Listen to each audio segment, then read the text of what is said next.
sujets qui touchent à la dignité de l'homme. Bien savoir comment tester la loyauté d'une femme, comment tu veux faire la lecture sur les attitudes d'une femme et comment tu veux comprendre le comportement de la femme. Cousin, tu dois donner à la femme. Et il faut savoir quand donner, comment donner et à quelle femme donner.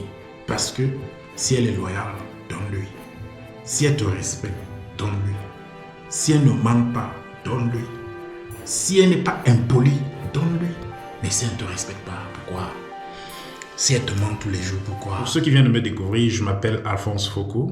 De la chaîne Parlons Tout, je vous souhaite la bienvenue à la chaîne.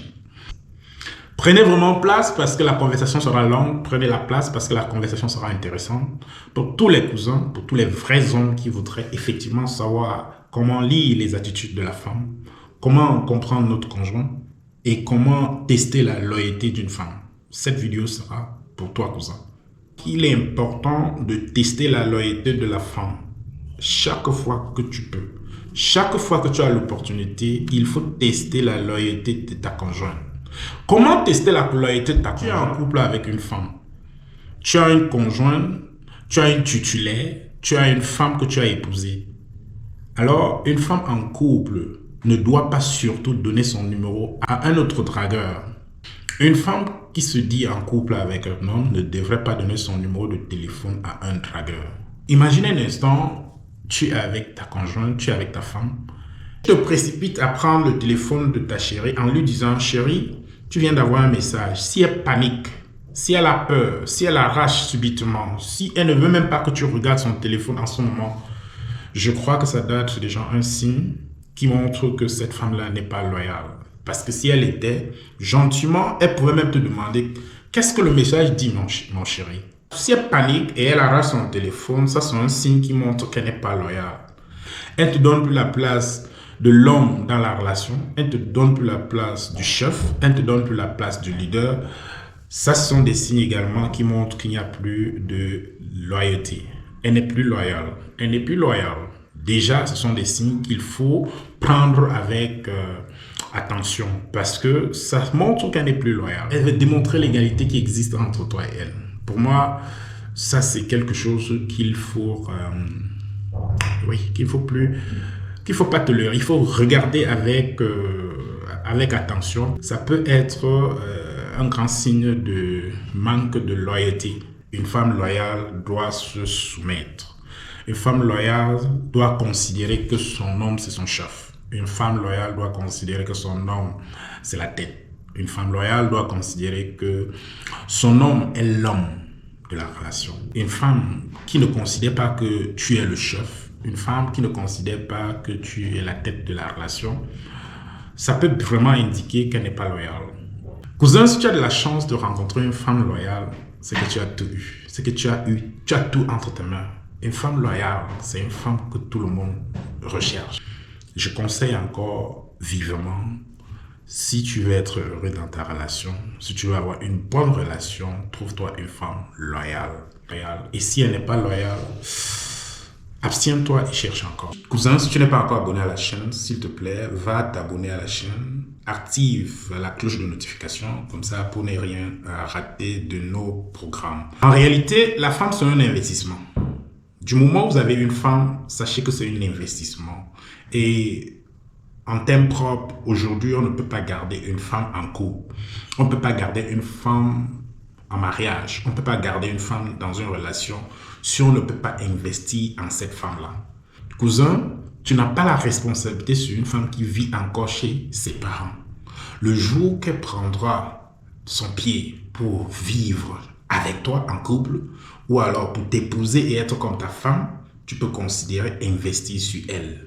Tu dois investir sur celle-là qui est en couple avec toi parce qu'en ce moment, tu as la responsabilité de grandir avec elle. Tu as la responsabilité d'évoluer avec elle. Alors, en ce moment-là, on peut investir sur elle. On peut aller jusqu'à payer l'école d'une femme qui a dit oui. Maintenant, c'est avec toi jusqu'à la gare. Maintenant, c'est avec toi jusqu'à ce que la mort nous sépare. Là, tu peux investir sur elle. Tu peux investir ton argent. Payer même ses études pour qu'elle puisse évoluer, pour qu'elle puisse changer. Mais ne le fais pas quand tu ne l'as pas encore épousée.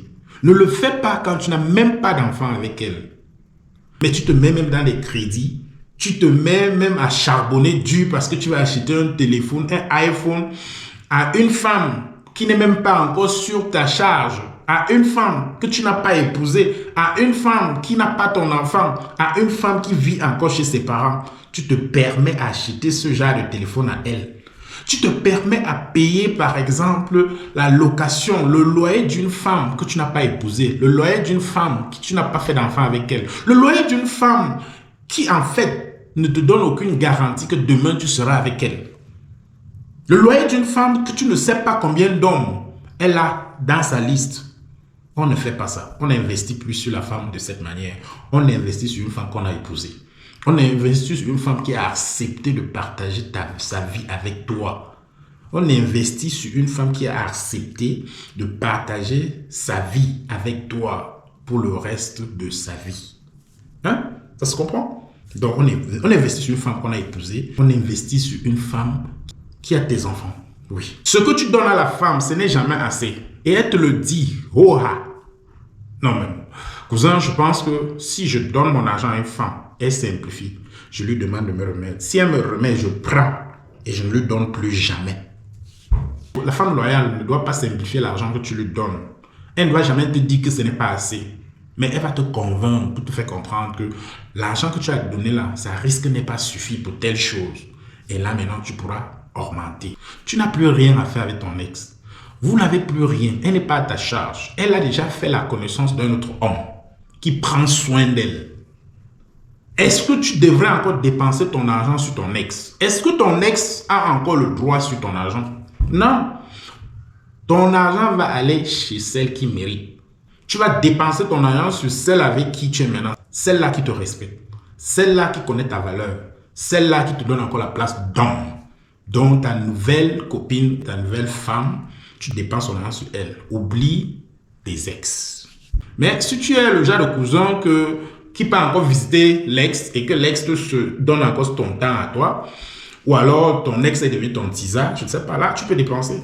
Mais si tu n'as rien à faire avec ton ex, pourquoi mettre ton argent encore sur sa tête?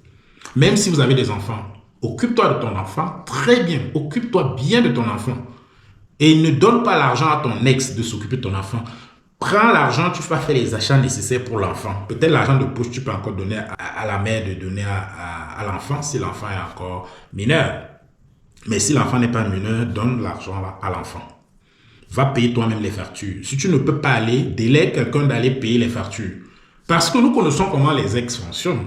Il y a des ex que, à force de lui donner l'argent à la mère, elle finit par diviser l'argent en deux.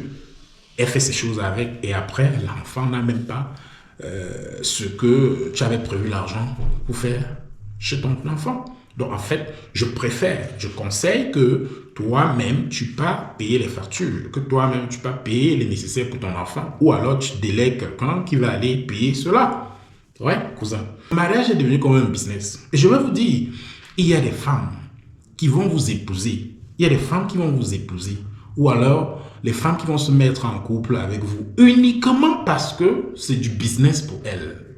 Elle est capable de t'épouser même pour 5 ans afin d'obtenir ce qu'elle veut. Elle est capable de t'épouser pour divorcer. Cousin, il faut le savoir, lors du divorce, l'homme est toujours perdant. Ce que tu as travaillé des années pour obtenir, rassure-toi, tu vas perdre au moins la moitié de ce dont tu as passé toute ta vie pour travailler. Il y a des femmes qui sont des spécialistes. Elles peuvent faire même 5 mariages. Parce que premier mariage, elle divorce, elle gagne. Deuxième mariage, elle divorce, elle gagne. Troisième mariage, elle divorce, elle gagne. Jusqu'à ce qu'elle réunisse la fortune désirée. Dès qu'elle a sa fortune désirée, elle vit maintenant comme célibataire. Donc, ce n'est pas parce qu'on a épousé une femme que c'est la femme idéale. Ce n'est pas parce qu'on a épousé une femme ou bien parce qu'une femme t'a donné les enfants que tu vas rester aveugle. Ouvre tes yeux. C'est où investir ton argent. Moi, je ne cautionne pas que tu dépenses sur une femme quand tu n'es pas capable de t'offrir les mêmes cadeaux. Je vais dire, ne donne pas à la femme ce que tu ne peux pas t'offrir. Ne mets pas la femme très haute alors que tu es ici en bas. Si tu es en haut, tu amènes ta femme en haut. Si tu es en bas, Je crois que vous allez rester en bas si elle ne peut pas t'envoyer en haut. Ne va pas acheter une grosse Mercedes à ta femme alors que tu roules en Renault 4. N'achète pas les iPhones à la femme alors que tu ne peux pas t'offrir un bon téléphone. Dans le couple comme dans un mariage, nous devons rester vigilants sur nos dépenses. Parce que on peut avoir des femmes qui nous ont épousés uniquement pour business. On peut avoir des femmes qui sont en couple avec nous uniquement pour business. Elle attend amasser le nécessaire. Elle attend juste pour bien planifier son plan avant de divorcer. Et ce genre de femme-là peut même rester en mariage même 5 ans et divorcer. Elle peut même accoucher les enfants avec toi et divorcer. On se lève un matin, on se constate qu'on a perdu ce qu'on a travaillé pendant 30 ans, 20 ans.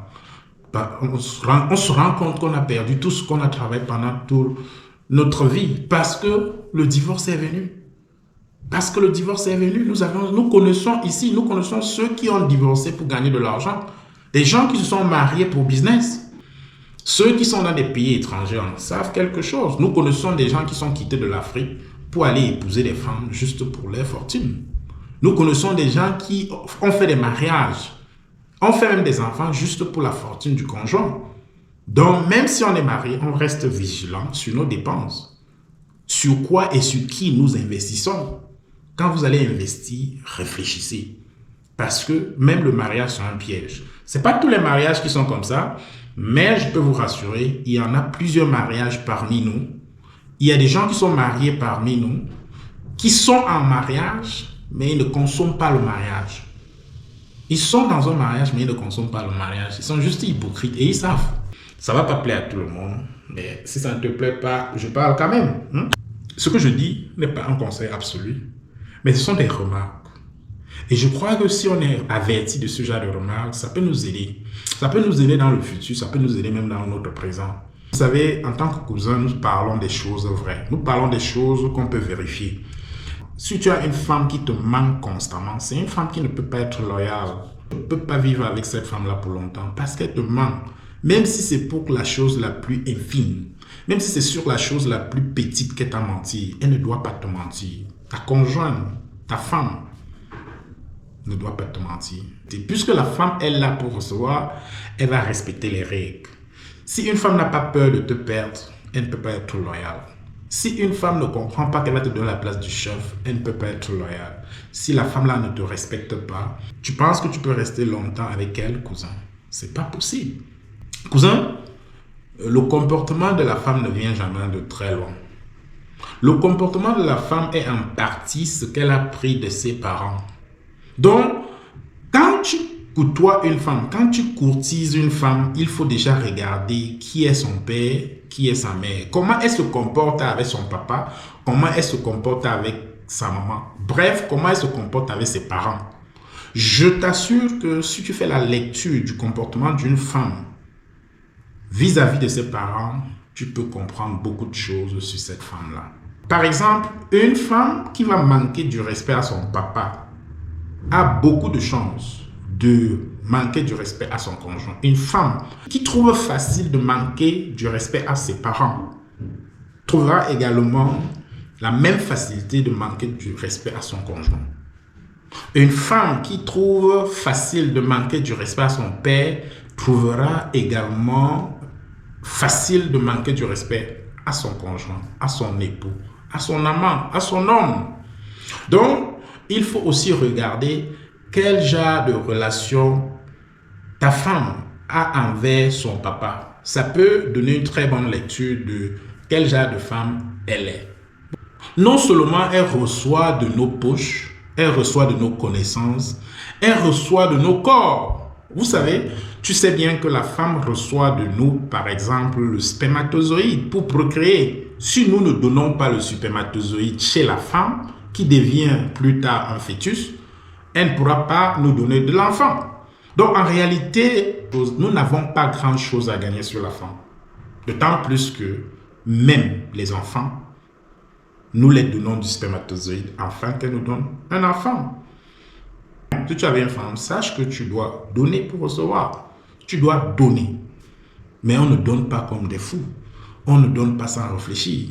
on doit savoir à qui on donne et comment on donne, quelle quantité on donne.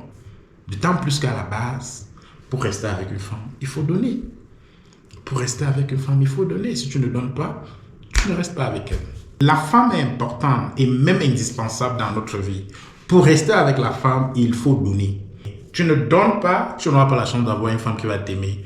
Mais s'il te plaît, fais attention. Il faut savoir à quelle femme donner. Une femme loyale, une femme qui te respecte, une femme qui connaît ta valeur, qui te donne la place de l'homme. Si elle ne te respecte pas, tu dois lui donner pourquoi. Si elle se passe pour une menteuse, si toutes les fois elle te ment, tu vas lui donner pourquoi. Si c'est une femme qui ne sait pas dire la vérité, tu vas lui donner pourquoi. Cousin, tu dois donner la femme. Et il faut savoir quand donner, comment donner et à quelle femme donner. Parce que si elle est loyale, donne-lui. Si elle te respecte, donne-lui. Si elle ne ment pas, donne-lui. Si elle n'est pas impolie, donne-lui. Mais si elle ne te respecte pas, pourquoi? Si elle te ment tous les jours, pourquoi? Si elle est impolie, pourquoi? Si elle ne donne pas la valeur de l'homme, pourquoi? C'était tout pour aujourd'hui. J'espère que tu as dégusté la conversation. De ce fait, n'oublie pas de partager la vidéo. Partage la vidéo. Abonne-toi si tu n'as pas encore fait. Like la vidéo. C'était Alphonse Foucault. Merci. Bon dimanche. Bon dimanche. Bon week-end. Abonnez-vous. Bye bye.